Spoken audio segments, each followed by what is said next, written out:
Shalom, salam sejahtera bagi kita semua. Pada kesempatan ini, saya akan mempresentasikan tugas dari mata kuliah perilaku organisasi dengan judul materi yaitu perilaku orang dalam organisasi, dengan dosen pengampu yaitu Dr. Rita N. Tarore, SE MPD. Mari kita semua menyaksikan yaitu tugas dari mata kuliah perilaku organisasi ini. Nah, pada saat ini kita akan masuk dalam pengertian perilaku organisasi menurut para ahli. Yang pertama, menurut Timothy A. Judge, perilaku organisasi adalah bidang studi yang menyelidiki pengaruh yang dimiliki oleh individu, kelompok, dan struktur terhadap perilaku dalam organisasi, yang bertujuan menerapkan ilmu pengetahuan semacam ini guna meningkatkan keefektifan suatu organisasi. Dan yang kedua yaitu menurut Toha, memiliki berbagai kegunaan, membuat presentasi menjadi alat perilaku organisasi adalah suatu studi yang menyangkut aspek-aspek tingkah laku manusia dalam suatu organisasi atau suatu kelompok tertentu. Dan saat ini kita masuk lagi dalam fungsi perilaku orang dalam organisasi. Yang pertama, organisasi fungsional. Dan yang kedua, unit-unit bisnis. Dan yang ketiga, organisasi matriks.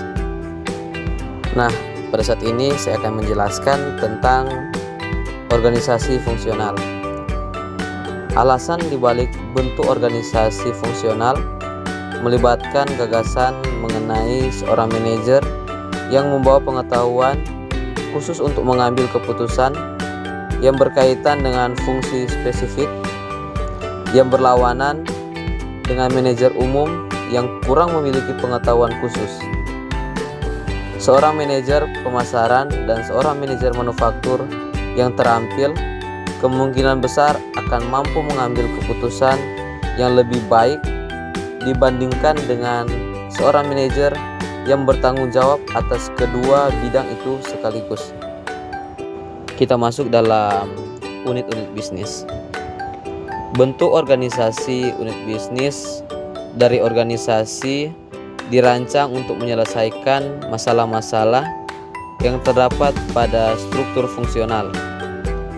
Suatu unit bisnis yang juga disebut sebagai divisi bertanggung jawab atas seluruh fungsi yang ada dalam produksi dan pemasaran sebuah produk.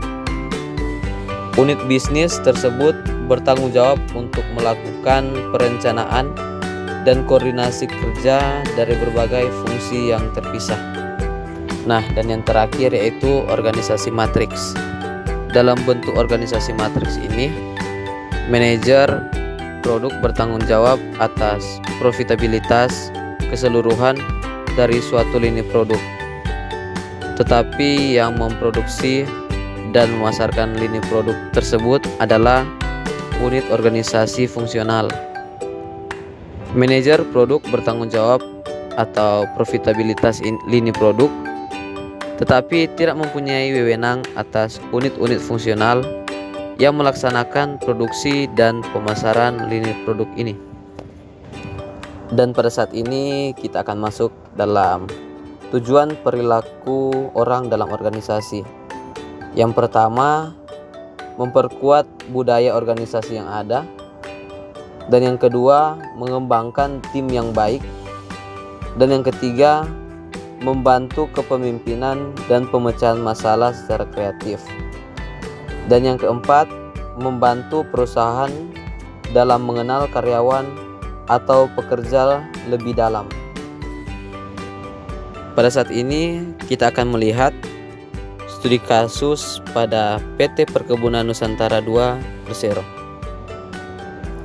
Penelitian ini bertujuan untuk mengetahui pengaruh perilaku organisasi, perilaku individu, perilaku kelompok, sistem organisasi terhadap prestasi karyawan pada PT Perkebunan Nusantara II Persero Medan.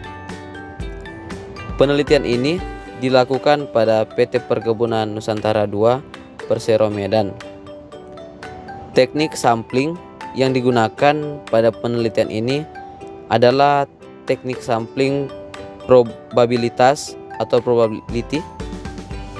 Jumlah sampel dalam penelitian ini adalah sebanyak 68 orang. Metode analisis data yang digunakan adalah analisis linear berganda. Sekian dari tugas yang telah saya buat. Kalau ada salah-salah kata atau pembacaan mohon dimaafkan. Sekian dan terima kasih. Thank you.